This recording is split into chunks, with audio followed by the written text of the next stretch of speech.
Hola, bienvenidos al debate de France 24. Soy Santiago López González. Gabriel Boric asumió como nuevo presidente de Chile en medio de mucha expectativa por el rumbo que puede tomar este país austral. Su agenda comienza con una lista de prioridades muy amplia, como por ejemplo el proceso constituyente, la crisis migratoria, seguir haciendo frente a la pandemia del COVID-19 e impulsar la economía del país, así como la renovación del sistema de pensiones y también avanzar en una agenda particularmente feminista y enfocada también en el medio ambiente. Pero tal vez el reto más grande del presidente Boric es su propuesta de implementar un sistema de bienestar que tenga la capacidad de reducir las desigualdades que llevaron precisamente al descontento de varios sectores de la sociedad chilena y que llevó luego al llamado estallido social. Para analizar este tema saludamos a Lucía Miranda, ella es docente en la Universidad Católica Silva Enríquez en la ciudad de Santiago. Ella se encuentra allí en la capital chilena. También hemos invitado a Isabel Castillo, ella es doctora en ciencia política, investigadora en la Escuela de Gobierno de la Universidad Católica de Chile y del Centro de Estudios de Conflicto y Cohesión Social. Ustedes también, nuestros televidentes, pueden participar en este debate, en este análisis, pueden dejar sus comentarios y sus preguntas a través de las redes sociales de France 24. Nos encuentran en Facebook, también en Instagram y en Twitter. Estamos como @France24-ES, @Santilogo, que es mi cuenta personal. Les recuerdo que la etiqueta es numeral del debate F24. Esperamos, por supuesto, todos sus comentarios y sus preguntas en torno a este análisis.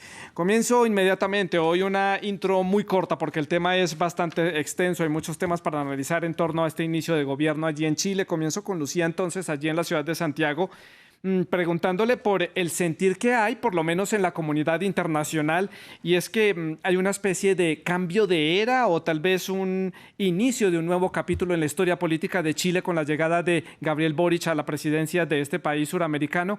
¿Cuál es su opinión, Lucía? Bienvenida. Gracias, muy buenas noches. De todas maneras, tanto la campaña como la toma de posesión del presidente Boric estuvo cargada de simbolismos, pero que no son solo simbolismos. Es decir, en las sociedades nos hemos acostumbrado a que el predominio de los hombres se dé como algo normal en los cargos de representación y en los cargos de tomas de decisiones. Transversalmente y el esfuerzo específicamente que hizo en el proceso de toma de posesiones de que casi todos los cargos fueran paritarios y hasta cargos que tradicionalmente habían sido asumidas por hombres, como la edecán, que es la primera vez edecán mujer, la policía que manejaba el coche, etcétera. Son simbolismos, pero digo que no son solamente simbolismos, porque tienen un efecto práctico, es decir, que nos acostumbremos a entender que los puestos de toma de decisiones, que los puestos de gestión, que los puestos de seguridad están compartidos tanto por hombres como por mujeres. Efectivamente es una nueva forma de presentar, de hacer política. Ya hemos visto algunas reacciones, sobre todo de miembros de la centroderecha que durante el proceso de la segunda vuelta quedaron a la deriva por malas decisiones tomadas desde una perspectiva de política tradicional que no ha sabido, con esto quiero decir, la derecha le ha costado mucho adaptarse a este nuevo ritmo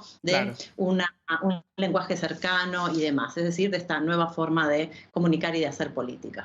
Y ahora preguntémosle a Isabel Castillo, también allí en la ciudad de Santiago, qué piensa al respecto de este sentir que por lo menos es lo que se percibe fuera de las fronteras chilenas, un nuevo capítulo en la historia política del país, un cambio de era, un nuevo enfoque a nivel político para este país suramericano. Bienvenida al programa. Muchas gracias por la invitación. Sí, bueno, creo que hay varios aspectos en los que el gobierno que se está iniciando marca un cambio de era, ¿no? De partida desde la transición en el año 90, este es el primer gobierno que no es parte de ninguna de las dos coaliciones principales, que se conocían como la centroizquierda y la centroderecha.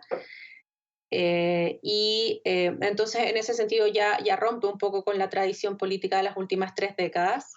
Hay también cosas evidentes en un cambio generacional. Él acaba de cumplir 36 años. En su gabinete hay cierta mezcla generacional, pero hay un predominio en el núcleo más cercano de personas de su generación. Que vienen esencialmente de los movimientos sociales, entonces tienen un origen algo distinto de lo que veníamos acostumbrados, que eran políticos más más no tan asociados a movimientos sociales, lo que Lucía mencionaba también, ¿no? Del movimiento feminista, o sea, de recoger mucho de la movilización o de los movimientos sociales que han estallado fuertemente en Chile en los últimos años, ¿no? Claro.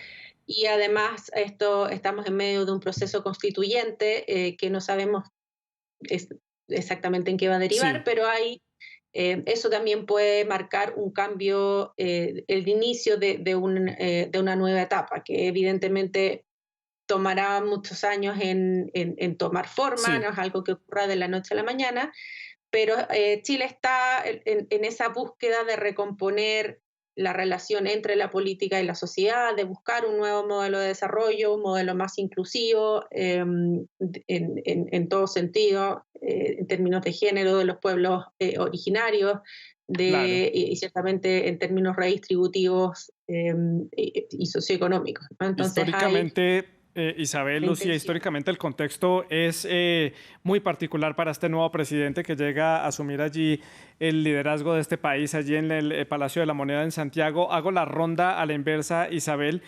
Quiero preguntarle rápidamente, muy puntual, por favor, ¿qué significa entonces para la historia política de Chile, para estos poco más de 3 décadas de democracia tras el fin de la dictadura? Que este gobierno deje completamente de lado esos dos bloques que usted mencionaba de la centro izquierda y la centro derecha, que son los que se han disputado el poder tradicionalmente allí en Chile. ¿Qué significa entonces esta ruptura política? Bueno, creo que es una señal de una forma de hacer política que se agotó y estos partidos tradicionales se desconectaron mucho de la sociedad y en general han perdido legitimidad. Pero tampoco la ruptura no es total, ¿no? La coalición inicial de Gabriel Boric es pequeña y en parte por necesidad y creo que también por algo de convicción, en la segunda vuelta y ahora también en el gabinete esa coalición se amplió, ¿no? Y incluye como un actor importante al Partido Socialista, que es el partido de la expresidenta Michelle Bachelet, de Ricardo Lagos, ¿no? Que participó en todos los gobiernos de la concertación, ¿no? Entonces hay este nuevo impulso pero tiene también vínculos con este partido histórico, ¿no? Entonces hay ahí también una suerte de Claro. transición. Y Lucía, sus impresiones sobre este tema, sobre la ruptura, digámoslo así, así lo estoy mencionando, pero si usted lo quiere calificar de otra manera, bienvenido el concepto que quiera traer a la mesa y paso con usted para preguntarle más adelante sobre las expectativas que hay, pero comencemos por esa ruptura. Mira, la verdad, sí coincido con Isabel en esto que decía que se trata más bien de un recambio generacional, porque pensemos que el grupo de Gabriel Boric, Camila Vallejo, Giorgio Jackson, comenzaron las movilizaciones en 2011, movilizaciones en ese momento por reforma estudiantil, con una clara demanda de avanzar en los cambios que la concertación no había hecho a lo largo de las décadas de gobierno. Y en ese sentido, efectivamente, la concertación se vio, por una parte, siendo el grupo más social, pero que se terminó estancando, le llamaron también, o sea, identificados también como que habían caído en la política de los acuerdos, es decir, que por un consenso, una estabilidad inconsistente, se habían sostenido acuerdos que no permitían un cambio. Y el discurso de Boric en su campaña ha sido ampliamente por avanzar en el cambio. No hablaría de ruptura, sino de recambio, hablaría de avance, de progreso. Efectivamente, la derecha sí ha caído en una fractura. Es la derecha la que se ha quebrado por una debilidad de convicciones a la hora de decidir apoyar un candidato de extrema derecha en lugar de mantenerse firme por la reivindicación de la democracia. Ese quiebre que se dio dentro de la derecha sí vaticina una reconfiguración del mapa político, donde en este momento, de alguna manera, la derecha está lamiéndose las heridas, viendo la centro derecha, ¿no? Sobre Sí. todo, porque de alguna manera la extrema derecha salió de alguna forma con unos niveles de apoyo importantes, pero la centro derecha, que es la que más ha tendido a ganar apoyos, tiene que reivindicar un mensaje más liberal para poder reconquistar ese sector del electorado. Entonces, en este sentido, hablaría de ruptura en ese sector de representación y en el caso de la izquierda aquí de un recambio, una renovación. Importante este punto, Lucía, recojo el concepto que usted trae a la mesa de debate, cambio, avance. precisamente este cambio, este avance, que es uno de los síntomas que viene presentando la sociedad chilena como una necesidad imperiosa allí en este país, llevó al estallido social, a esas multitudinarias manifestaciones en Plaza Italia, en el centro de Santiago. Y eso ha generado muchísima expectativa en torno a el plan que va a desarrollar el presidente Boric. Ustedes que están allí en Santiago, ¿se siente esa enorme presión, esa expectativa? El mismo presidente ya hizo un llamado y dijo: por favor, bajemos un poco los ánimos, bajemos las expectativas. Esto no es tan sencillo como uno cree ya cuando se empezó a enfrentar los primeros días, las primeras horas de mandato. Lucía. Sí, efectivamente.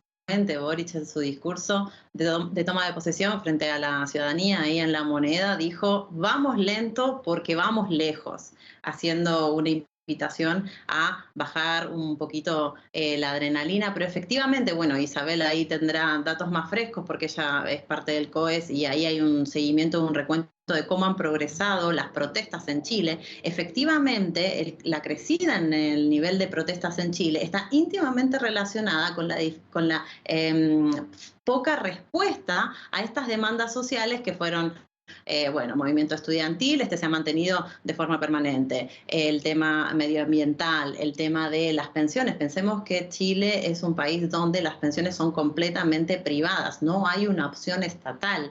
¿Sí? Y se han demostrado niveles de colusión entre quienes ostentan, digamos, el ahorro de esas pensiones que no devuelven a quien ha aportado durante todos sus años de trabajo el dinero que le correspondería, y otros temas más también vinculados a la salud, etcétera. Entonces, ese aumento en las protestas ha hecho casi una olla a presión de demandas que efectivamente no van a poder ser saldadas en una sola administración política, y tampoco quizás con mismo la nueva constitución va a requerir un proceso de adaptación y demás. Entonces, vamos despacio porque vamos lejos es clave para que no se vea atosigada esta presidencia. Isabel, relacionado con esta pregunta sobre las expectativas, ¿qué tan pacientes pueden ser los chilenos con el desarrollo de este plan?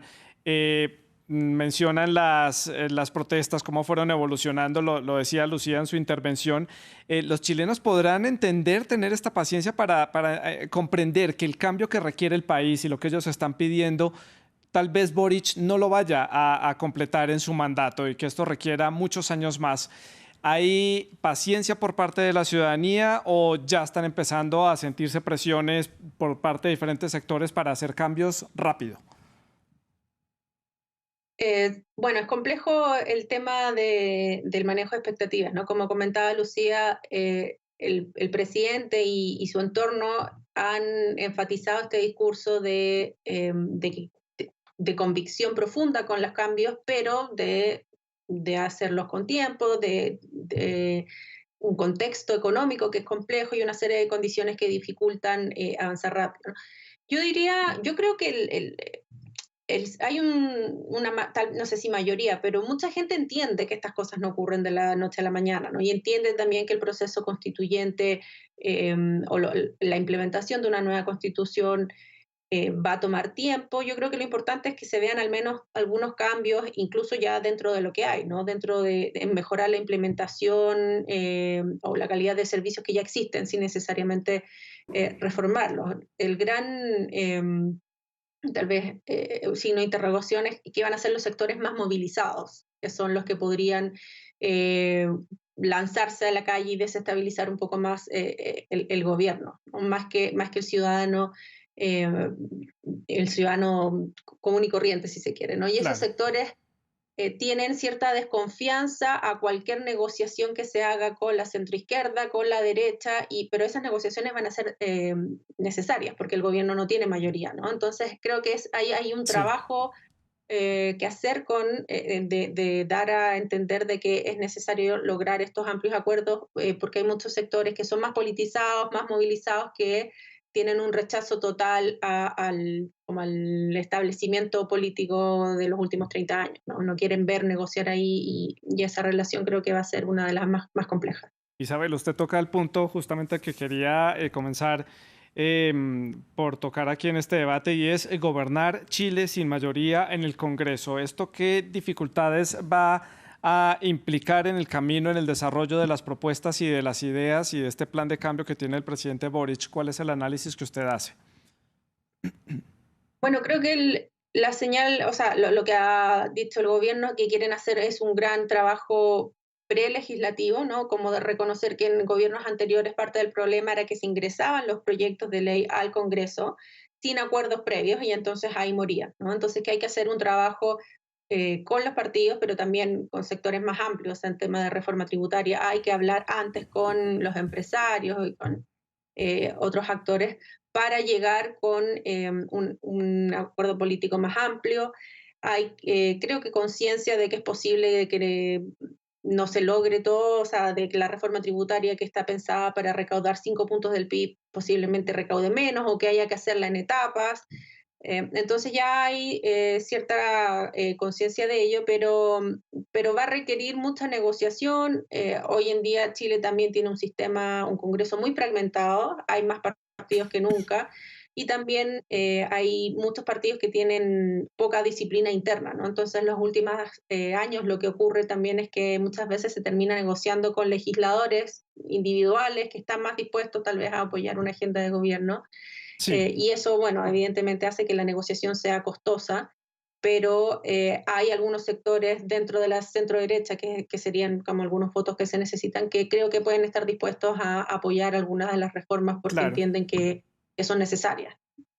Lucía, lo que puede uno también ver desde fuera de Chile, en otros países de América Latina y teniendo en cuenta la historia que ha tenido Chile y el gobierno reciente que terminó con Sebastián Piñera, es que tal vez el presidente Boric llega a formar una forma distinta de relacionarse con los ciudadanos chilenos. Sebastián Piñera representaba esa clase adinerada, dueños de empresas, del sector empresarial chileno, que es un porcentaje muy pequeño de la población, y tal vez Michelle Bachelet representaba a ese sector de la sociedad chilena que fue víctima de algunos abusos por parte de la dictadura y que reivindicaba esos derechos una vez terminó el gobierno de Pinochet. ¿Qué representa ahora Gabriel Boric? Retomo ese punto que ustedes mencionaban de un cambio generacional, pero ¿cómo es ese relacionamiento entre Boric y el ciudadano chileno del común que lo ha cautivado? Es muy interesante esa pregunta porque en gran medida el éxito en la segunda vuelta de Boric se debe a una estrategia comunicacional muy bien diseñada y pensada, basada en un contacto de cercanía donde, en este caso, la que es ahora ministra del Interior, Isquia Siches, se acercó casa por casa, sobre todo en la zona del norte, donde era un punto de pivote para las elecciones y se terminó ganando. Y sí, es una estrategia basada en cercanía, basada en desestructurar las lógicas protocolares de formalidades, muy millennial. Pensemos que además del Instagram y el Twitter del presidente, tenemos el Instagram y el Twitter de su perro Brownie, que ahí claramente hay un mensaje de buscar cercanía con jóvenes que probablemente vayan a votar, que ahora no puedan hacerlo, pero que vayan a votar en las próximas elecciones. También hay una lógica ahí detrás de marketing en el que se sabe que muchos padres toman las decisiones en función de lo que los hijos les dicen. El contacto con los niños como el futuro del país también forma parte de la estrategia comunicacional. Así que creo que igual hay efectos de la estrategia comunicacional que está implementando Boric que todavía no vamos a poder vislumbrar, sino que se empezarán a ver los resultados probablemente en un futuro intermedio. Veíamos, haciendo algún barrido por los medios de comunicación chilenos, el día de hoy veíamos que algunas personas han comenzado a hacer turismo en un sector del centro de la capital, que es la calle donde vivía Gabriel Boric, que es un barrio completamente normal del centro antiguo de la ciudad de Santiago y que ahora se ha vuelto un punto de visita obligada para muchas personas allí en la capital chilena, cosa que no sucedía con un presidente como, por ejemplo, Sebastián Piñera, que vive en otro sector muy distinto y que era un poco más apartado del centro urbano de la capital. Puntos que empiezan a cambiar con este cambio de gobierno. Isabel, su opinión sobre esta cercanía con el pueblo, esta percepción diferente que hay por parte de los chilenos en torno a su nuevo presidente. Sí, bueno, efectivamente hay creo que un tema generacional, o sea, de relaciones más horizontales. Es alguien que, bueno, se ha ido acostumbrando, pero que en general inicialmente se notaba muy incómodo y rechazó lo más que pudo el tema de las escoltas, por ejemplo, ¿no? Em, y entonces tiene una relación más cercana, hasta, creo, yo diría hasta que fue electo, hasta hace poquito manejaba él su cuenta de Twitter, comentaba con, o sea, una relación muy, bueno, de un hombre de 36 años, ¿no? Común y corriente en ese sentido. Y creo que eso se percibe por la ciudadanía, o sea, el lugar donde va y como dices tú, en su barrio, pero también en el lugar que estuvo trabajando antes de asumir, ¿no? Lo que se llamaba la moneda chica, siempre había gente esperándolo, muchos niños, personas mayores también, que creo que ven como, no sé, un nieto o algo así.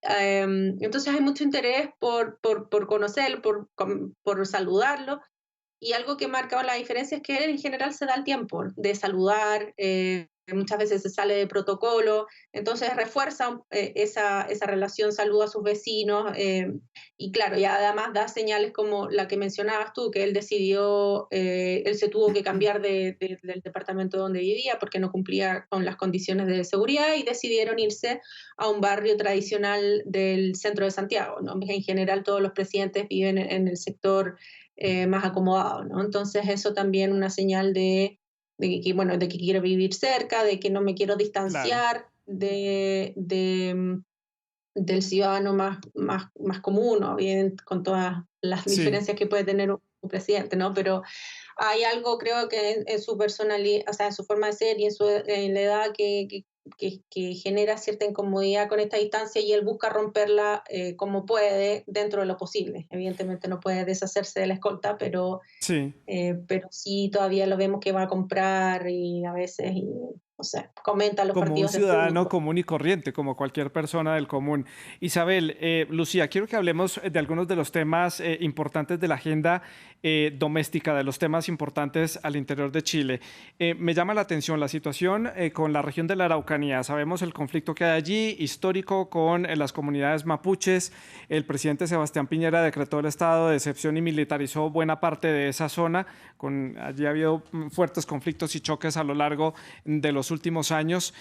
Posición de Boric en torno a esto. Él dice que no va a renovar ese estado de excepción y que opta por el diálogo, pero ¿qué tanto margen de diálogo tiene allí en la región de la Araucanía? Y también creo que podemos poner sobre la mesa el conflicto que hay en el norte por el tema de los migrantes, si no estoy mal, en la región de Iquique, en el norte. Isabel, comienzo por usted. Sí, bueno, creo que hay una señal importante de parte del gobierno de hacer bueno, de ambos temas prioridad. Hoy día, en su primer lunes en el cargo, la ministra del Interior y junto a otros ministros, o esta semana vayan a viajar al sur. Entonces ya de inicio hay una señal de darle una prioridad y de sentarse con actores que yo creo que no, los gobiernos hasta ahora no se han sentado, ¿no? Bueno, la señal es ciertamente de desmilitarizar y de abrir este diálogo. Hay sectores más radicalizados que difícilmente quieran dialogar, pero se puede construir posiblemente una mayoría y ver soluciones. Y esto va, creo que, muy de la mano de Sí, lo que ocurre en el proceso constituyente, donde en buena parte gracias a los escaños reservados que representan a los pueblos indígenas, se está avanzando mucho en una agenda plurinacional de sí, reconocimiento de los pueblos originarios, ¿no? Entonces, creo que buscar soluciones nuevas, el tema de la tierra sigue siendo un conflicto central, y ahí en el, claro. en el sur en particular es con las forestales que se han instalado en esa zona. Sí, Pero Isabel. me parece que hay una señal importante de prioridad política y de buscar soluciones Sí. que no se han planteado hasta ahora. Lucía, su opinión en torno a este tema, estos temas prioritarios de la agenda, la situación en la Araucanía y en la región de Iquique también. Sí, de todas maneras, sí. Bueno, tomando un poco el planteamiento que hacía Isabel de cómo el proceso constituyente con el reconocimiento de los pueblos originarios y sus escaños reservados a la hora de diseñar esta nueva constitución, también se nota en este cambio discursivo, porque hoy, por ejemplo, cuando el presidente tuvo su primera ronda de prensa manifestando un poco cuáles eran los pasos que se iban a seguir, él en lugar de hacer referencia a la región de la Araucanía, dijo el Gualmapu. Y lo mismo hizo la ministra del Interior. El Guanmapu es el nombre en mapuche y eso ya generó una reacción en ciertos representantes y diputados o alcaldes de la zona de partidos más conservadores que hicieron un llamado a corregir y volver a usar la palabra araucanía, mostrando también una resistencia que es evidente que existe en la zona y un rechazo que ese ha sido el caldo de cultivo de este conflicto. En todo caso, ha dicho expresamente el presidente que se iba a dialogar con Sí. víctimas de delitos, que se iba a dialogar con forestales, que se iba a dialogar con organizaciones que están buscando y haciendo reivindicaciones, etcétera, pero creo que hay un punto de discusión más importante que tiene que ver cómo se ha aplicado y por qué se ha creado la ley antiterrorista en Chile, que ha dado lugar y anualmente da lugar a que Chile sea sancionado en la Corte Interamericana de Derechos Humanos por un uso excesivo de sanciones, represión, etcétera, de esta ley que Claro. termina violando los derechos humanos. Esa es una pregunta que evidentemente esta administración va a poner sobre la mesa y un cuestionamiento de base que está haciendo la sociedad chilena, bueno, y a las Claro. administraciones anteriores que dieron lugar a esta ley. Vamos llegando ya a la recta final del programa. Lucía, paso a preguntarle por el tema económico. ¿Hay expectativa de cómo va a ser esa relación entre el presidente y el sector del empresariado? El sector agrícola, Chile también ha tenido que vivir unos años de sequía muy pronunciados que ha afectado seriamente la producción allí en este país. Incluso ha habido pocas precipitaciones y un gran déficit de agua-nieve, que eso afecta a los cultivos en algunas regiones del país. Y el tema económico prima también porque estamos saliendo en cierta forma de la crisis que generó la pandemia del COVID-19. Lucía, su opinión en torno a esta relación con el empresariado. Sí, la evaluación económica todavía, por lo que entiendo, falta hacer. De hecho, se la entrevistó a la presidenta del Banco Central en el momento de toma de posesión en La Moneda el viernes y avisó que estaban preparando un informe que iba a ser entregado a finales de este mes para poder establecer un plan de acción de ahí en adelante. Por lo demás, por lo que tengo entendido, este primer año, más allá del conflicto, o sea, de los distintos conflictos que la guerra entre Ucrania y en Rusia ha generado, que ha generado desabastecimiento en ciertas materias primas, para Chile igual se prevé un crecimiento luego de estos años de pandemia. La relación con la élite, y como tú bien dices, la élite económica, implica múltiples aristas, ¿no? Que tienen que ver desde cuál es el rol de las pequeñas y medianas empresas versus cuál es el rol y la lógica a llevarse a cabo con un empresariado o un sector más monopolístico. Creo que todavía ahí nos queda pendiente en ciertas medidas claves que Sí. veremos cómo son adoptadas. Isabel, un tema interesante, ver cómo va a ser el relacionamiento de Chile con la región, con América Latina y también con países clave como por ejemplo Estados Unidos, país con el que ha tenido siempre una relación muy estrecha. Muchos lo califican como que esto va a ser un gobierno que representa una izquierda un poco más cosmopolita, porque claramente el presidente Boric ha comenzado desde ya a defender ciertos valores occidentales. Por ejemplo, rechazó la invasión de Rusia al territorio ucraniano, ha rechazado algunas violaciones de derechos humanos en Venezuela y en Nicaragua. Y eso muestra una tendencia en que se desmarca un poco de esa izquierda que veníamos viendo en América Latina. ¿Cómo ve usted el relacionamiento del país con el resto de la región y con esas divisiones políticas que hay? Porque además que dos países claves de la región van a elegir presidente y tienen relación estrecha con Chile, y son Brasil y Colombia. Sí, efectivamente creo que Boric está reflejando una nueva izquierda. La izquierda latinoamericana ha tenido relaciones siempre complejas con, bueno, en parte con Cuba, pero más recientemente con Venezuela. Hay sectores que todavía se niegan a hablar abiertamente de una dictadura en Nicaragua, ¿no? Y Gabriel Boric, desde el día uno, y esto salió en casi todos los debates durante la campaña, no tiene problema en hablar de que esos son regímenes dictatoriales que violan los derechos humanos y que su prioridad está ahí independiente del signo político, ¿no? Lo mismo, como mencionabas, el día uno condenó la invasión rusa a Ucrania.